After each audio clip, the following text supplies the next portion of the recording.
मेरा नाम शिखा खरे है और मैं कथक डांस फील्ड से हूँ। अच्छा मैडम, इस फील्ड में कितने साल से हैं आप? मुझे 30 साल हो जाएंगे। 30 साल हो जाएंगे करते जी। मतलब आपने हजारों बच्चों को सिखाया होगा जी। अच्छा, कौन मैडम आपके गुरु कौन है? मेरे गुरु जिनसे मैंने शुरुआत की थी गुरु विक्रम सिंह जी, लखनऊ कथक केंद्र। अच्छा अच्छा अच्छा, मैं लखनऊ की रहने वाली हूँ। अच्छा, तो मैंने लखनऊ कथक केंद्र में सबसे पहले शुरुआत की। मेरे गुरु थे स्वर्गीय गुरु विक्रम सिंह जी, और बाद में मैं अपने डांस का स्पेशलाइजेशन करने दिल्ली आई तो पद्म विभूषण पंडित और गुरु बिरजू महाराज जी से मैंने तालीम हासिल की जी, कथक केंद्र नई दिल्ली में। और आजकल मैं कथक केंद्र नई दिल्ली में गुरु के पद पे हूँ, शिक्षा दे रही हूँ। अच्छा मैम, जो बच्चे कथक कर रहे हैं आजकल उनके बारे में आप क्या एडवाइस देना चाहेंगे उनको? हमारे ये नटराज संगीत महाविद्यालय में भी बहुत बच्चे कथक सीखते हैं, उनको क्या बताना चाहेंगे आप? बस उनको अपने ऊपर विश्वास करके वो इस नृत्य साधना को करते जाएं। और क्योंकि हमारा शास्त्रीय नृत्य, जो भारतीय शास्त्रीय नृत्य और शास्त्रीय संगीत है, ये बिल्कुल हमें एकदम ईश्वर से कनेक्ट करता है एकदम से।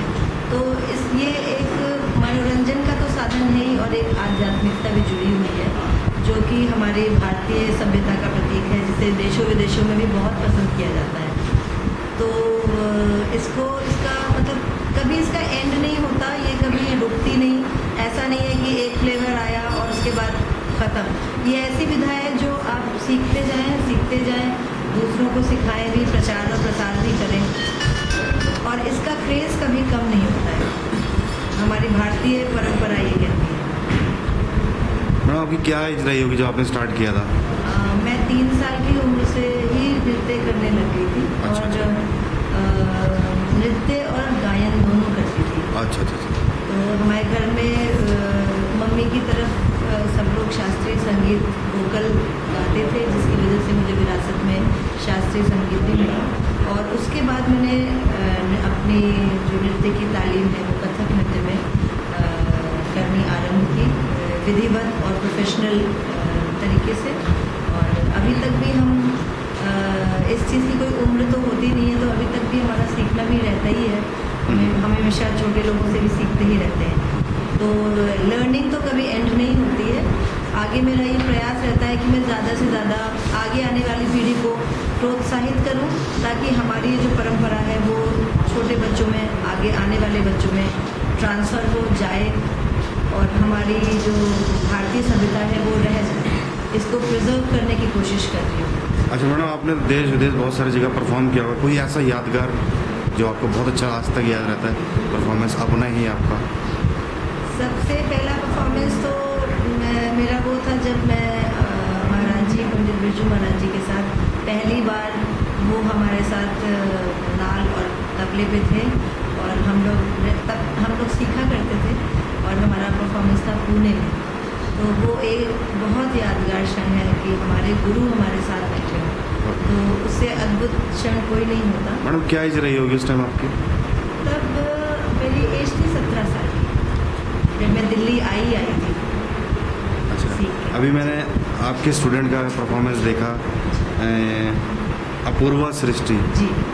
अच्छा मैम, इनको अभी भी कोई अवार्ड भी मिला है? जी जी जी, मैं बताती हूँ कि आजकल के, जैसे कि आपने पूछा कि आजकल के बच्चे क्या कर रहे हैं और क्या उनको करना चाहिए, तो मेरी एक शिष्या है जो 5 साल की उम्र से मुझसे नृत्य की तालीम ले रही है गुरु शिष्य परंपरा के अंतर्गत। जब वो 5 साल की थी और अभी तो वो 22 साल की है, और अभी वो लॉ कर रही है, लॉ 3rd ईयर में है।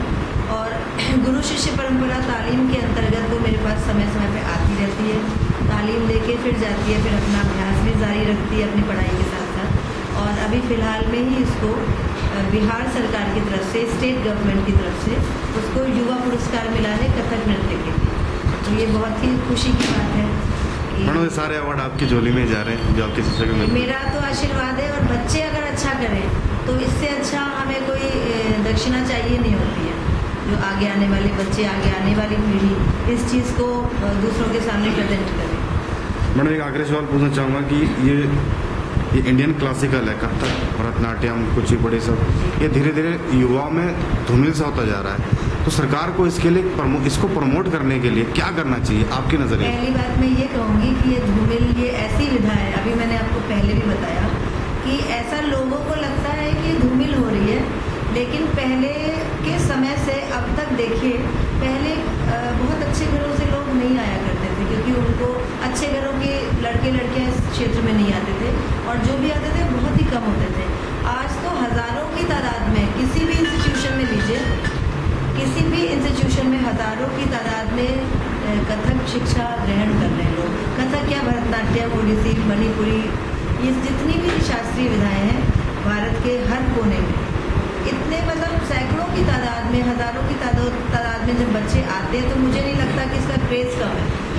ये तो एक बेस है, अगर इसका बेस हर बच्चे में जाएगा तो ये अपने आप में सेल्फ डिसिप्लिन होता है, बच्चों में आ जाता है, और उसके बाद बच्चा कभी भटक नहीं सकता अपनी राह से। उसके में जब अपने ऑटोमेटिकली डिसिप्लिन आ जाते हैं, तो उसको अपने आप फोकस होने लग जाता है कि हमें आगे क्या करना है। तो ये मुझे नहीं लगता है कि इसका क्रेज़ कम हुआ है, और सरकार भी काफ़ी प्रयत्नशील है इन चीज़ों के लिए। और ये ज़रूर कहना चाहते हैं कि क्योंकि आप लोग मीडिया वाले हैं, ये एक बहुत दुख की भी बात है कि शास्त्रीय संगीत और गायन के उतने प्रोग्राम नहीं होते हैं, या उतना कॉलम पेपर में नहीं छपता जितना, ये मैं अपने लिए नहीं कह रही हूँ, मुझे तो हमेशा जब भी मेरा कहीं किसी कोने में भी कार्यक्रम होता है तो हमेशा पेपर में आता है। लेकिन एक जनरल ये चीज़ देखी जाती है कि जो अपनी परंपरा रख रहे हैं, शुरू कर रहे हैं या बीच में है, उसका कहीं उनको एनकरेजमेंट नहीं मिलता है, ना पेपर में ना मीडिया में। और बच्चों को जब तक एनकरेजमेंट नहीं मिलेगा वो आगे कैसे आएंगे? मैडम आप यहाँ पर दिल्ली कब आए? मैं दिल्ली आई थी 87 में।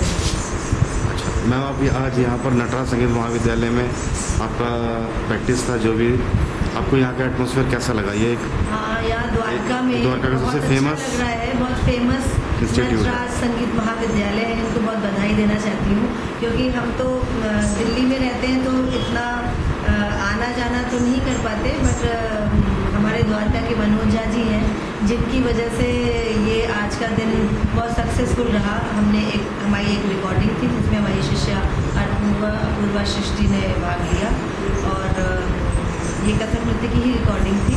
और यहाँ का माहौल देख के मुझे बहुत ही अच्छा लग रहा है। बिल्कुल ऐसा लग रहा है कि हम पुराने गुरुकुल के समय में आ गए हैं। और जो यहाँ को चलाने वाले हैं उनको भी बहुत बहुत धन्यवाद। रॉबिन शर्मा जी और उनकी पत्नी को बहुत बहुत शुभकामनाएँ हैं मेरी, कि वो इसी तरह इस प्रयास को में लगे रहें, ताकि भारतीय सभ्यता जो है, एक ट्रेडिशनल शास्त्रीय संगीत जो है, ये बच्चों में भी जाए। और मुझे तो लगता है बच्चों ही नहीं, बड़े बूढ़ों में सब में जाए। कोई भी बच्चा और कोई भी नागरिक ऐसा ना रह जाए जिसको अपने भारत की सभ्यता के बारे में पता ना हो।